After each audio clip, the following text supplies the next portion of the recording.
Violet in the Snow, Part 11. The Light That Remains.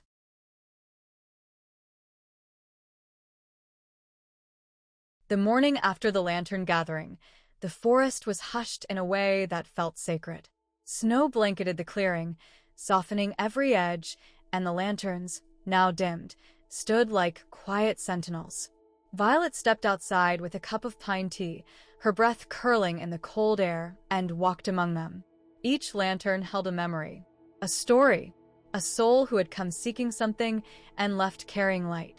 Her manuscript, Echoes in the Pines, now rested on the shelf beside her writing table, bound in soft leather and stitched with thread dyed from wildflowers.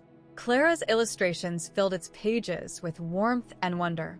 Lena's lullabies had been recorded and tucked into the back cover.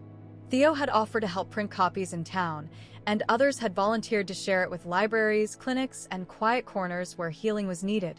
But Violet didn't rush. She knew the forest had taught her patience, and that stories, like seeds, bloom best when planted with care.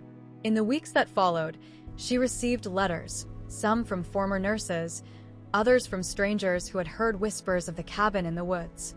They spoke of burnout, grief, longing, and the quiet hope that maybe, just maybe, they could begin again.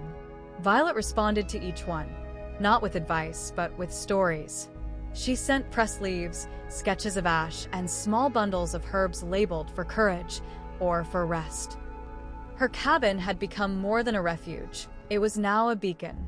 One afternoon, she found Ash curled beside the spiral lantern, his eyes half closed, his breath slow. She sat beside him, stroking his fur, and whispered, "You've been with me through it all." He didn't stir, but she felt his presence like a steady heartbeat in the snow. That night, she lit the spiral lantern again, not for guests, but for herself. She sat by the fire, opened her journal, and began a new entry.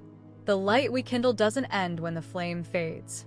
It lingers in the hearts it touches, and in the silence that follows, it becomes something more.